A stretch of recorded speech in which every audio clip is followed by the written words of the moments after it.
CNBC. Thanks for taking my question, Mr. Chairman. You just talked about the importance of market conditions reflecting the policy restraint you put in place. Since the November meeting, the 10-year has declined by 60 basis points. Mortgage rates have come down. High-yield credit spreads have come in. The economy has accelerated, and the stock market's up 6%. Is this loosening of financial conditions a problem for the Fed in its effort and its fight against inflation? And if so, do you need to do something about that? And how would you do something about that? Thank you. So as I mentioned, it is important that overall financial conditions continue to reflect the policy restraint that we're putting in place to bring inflation down to 2%. We think that financial conditions have tightened significantly in the past year, but our policy actions work through financial conditions, and those in turn affect economic activity, the labor market, and inflation. So what we control is our policy moves and the communications that we make. Financial conditions both anticipate and react to our actions. I would add that our focus is not on short-term moves, but on persistent moves. And many things, of course, move financial conditions over time. I would say it's our judgment today that we're not at a sufficiently restrictive policy stance yet, which is why we say that we would expect that ongoing hikes would be appropriate. And I would point you to the SEP again for our current assessment of what that peak level will be. As you will have seen, 19 people filled out the SEP this time, and 17 of those 19 wrote down a peak rate of 5% or more, in the fives. So that's our best assessment today for what we think the peak rate will be. You will also know that at each subsequent SEP during the course of this year, we've actually increased our estimate of what that peak rate will be.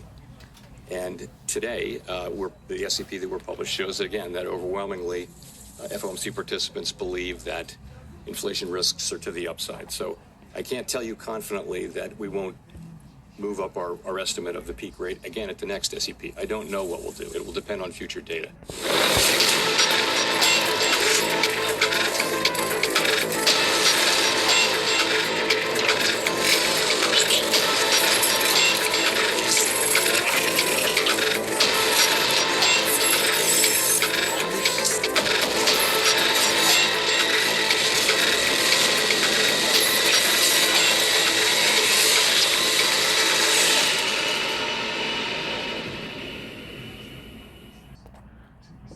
Good mid-afternoon, 3:30 p.m. Eastern Standard Time on this Wednesday, December 14th, 2022.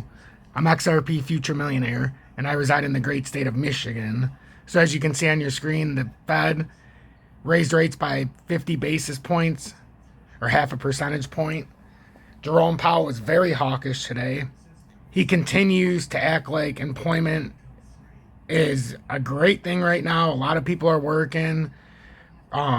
Wages are going up, but what he's not telling you is the reason why it looks like more people are working or more jobs are being filled is because more and more people have 2, 3, and 4 jobs. And I don't know about you, but if it was me, I'm not wanting to work a full-time job and then go stock a grocery shelf or go drive a fucking Uber. If you want to do that as your own job or career, by all means, God bless you. But if I'm working a full-time job, there's no way in hell I want to go work another full-time job driving an Uber or stocking a grocery shelf. Better yet, have a 3rd job and a 4th job. That's how it was for my dad when I was growing up. He had 3 jobs and he was an engineer. So, I don't know. They continue to show no remorse for the actual economy. They act like we're a strong market, that wages aren't affecting us, real wages are going up, that inflation, we're not even in recession yet, but what they fail to tell you is when you go to the grocery store, you can see that we're in a recession, you can see inflation's running rampant. It's not coming, it's already here. So, I mean, it must not be that hard for Jerome, because he's probably got millions of dollars in the pocket. So, obviously it's not going to feel as harsh, but they continue to act like what's happening isn't. In the opening statement I played for you from Jerome Powell, he talked about how we're nowhere near being done, how they're raising the federal funds rate likely that in 2023, one of the biggest things I took away from this, and the market's not even paying attention to it, the market's going to end up doing what it always does, but we'll go over that in a minute. But he said in 2023, there's no plans to stop raising rates in all of 2023. He said it. If you were in the live, I appreciate it. We had over 80 people in there on average. And I was on for over an hour as we went through the whole Jerome Powell speech and the question and answers after together. And it was nice. I went through the charts. I just wrote on it as he was talking and showed the levels. And I'll show you right now as well. So very hawkish, Jerome Powell. Only raises rates by 50 basis points. But the market, I don't think, is going to pay attention to the truth. Hopefully they do and we dump here. If not, and the market pumps, we're going to have a long 2023. If we have a holiday pump here, and we'll know, I have the charts already lined up, and I'll show you them from the Dow down. But we'll know. And if he decides, or if the markets decide to pump, we're going to have a very lonely 2023 when it comes to all markets. Because hyperinflation is going to set in, and then it's going to be even worse. That's how you get to the oh my God prices. If we take the right leg down right now by mid to late, roughly mid 2023, we could start pumping. If we take the wrong way right here by mid to late 2023, we're going to end up going to all-time lows after a Christmas rally that could lead into the first couple weeks or month of the new year. And we're going to end up at even lower lows than I want. Because I would like Bitcoin to stop around 8,500. Otherwise, we're going to have to go the possibility of sub 5K. And once you go sub 5K, there is a real shot Bitcoin could go under $1,000. And that would be in a hyperinflation scenario where nobody paid attention. And then we're all just fucked. We're broke. Dollar goes away. And it would crater. So right now, the Dow, this is what I set up.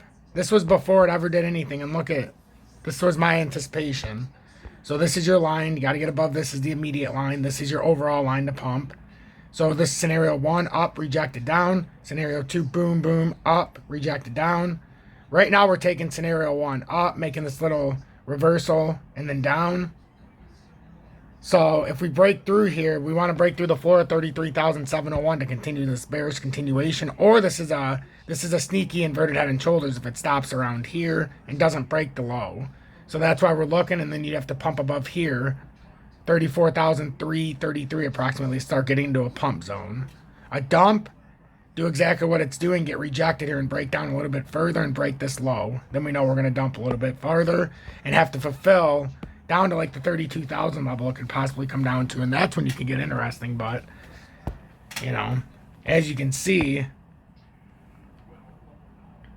the futures, let's see, the futures one is behind right now. It's delayed. So, down 33,848. DXY's at 103.716. And then we've got total crypto market cap is just dumping right now. It's actually broken that low now, so that's very interesting. So that's a little breaking news. Total crypto market cap broke below this 820 billion, which was the dump down. The head, one could say, but now it's breaking below that. So this bear flag on this initial dump looks like we could be bringing crypto down farther. This is very interesting right now. I wish anybody who's watching was in the live because it did a fantastic job, and you're going to be able to see the semblances of it. This is what we talked about as it was going on. Above pump, below dump.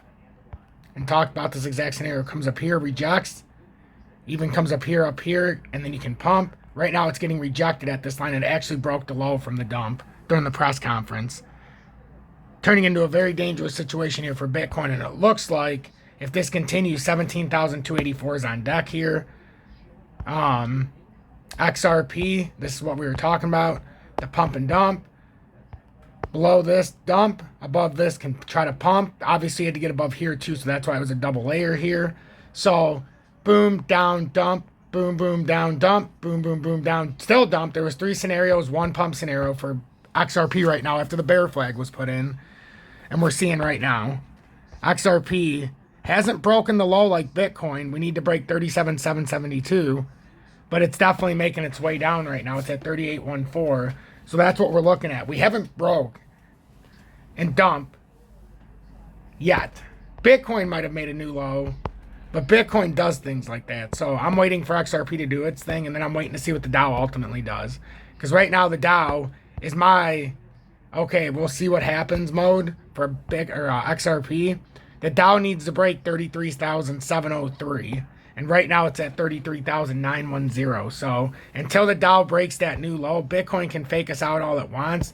Total crypto market can fake it out all it wants. But I don't believe we're going to dump unless we see the Dow actually break this. This is our key indicator right now. We need to see the Dow break 33,708. Make sure to hit that like button. Subscribe to the channel and join the more than, 15,200 people right now. Join Tom's Army so you can get the exclusive Telegram. Show the support. One more thing, I have Algo as well. Algo. Wait a minute.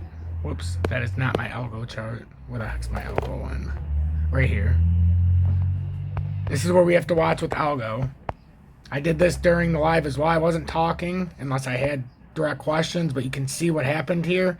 Looks like we're trying to make a head and shoulders inverted. So we have the pivot levels here, and the breakout point would be up here at 2260, but this was just the watch. So we were waiting to see the early level here at 2230. That's before we ever made the run up. This was just a projection. And now we're going to see. This is your support right now. You're at your actual pivot support right now. So watch this as well. Everything's on a bear flag after this. The only thing that's actually broken out is DGB. DGB. And the funny thing is, as you guys know, I bought 42,222 DGB. Not dollars worth, but just DGB. And it was way lower than you even see it on the screen. It was down here, and I told everybody, you might as well just start buying some down here. It was at 0064 when I bought it. So, it's not much. It's not much money I bought in it, but it's definitely up. Because it was so cheap. So cheap. I only had 10,000 DGB that I paid $600 for originally. Sold it for about $1,600 and hadn't bought it back since. Now I bought 42,222 and it cost me like $200 maybe. So I couldn't resist, and I said when it goes lower, I'll buy more. I'm not selling them, but it's just a cool story with DGB. So, and then if you want to send a super thanks or something for all the hard work, I would greatly appreciate it. I had no donations in the live, but, you know, try to come on for the live and talk to everybody. Super thanks here. You can send $2, $5, $10, or $50 just because you love what I do. And then, most importantly, I encourage you to use MEXC or BitGet, depending on where you live. MEXC if you're in the USA especially. No VPN, no spot fees, and no KYC, and you can trade in the USA, 200x leverage. And I encourage you to use those so that you don't have to pay spot fees. Hashtag the FUD stops here.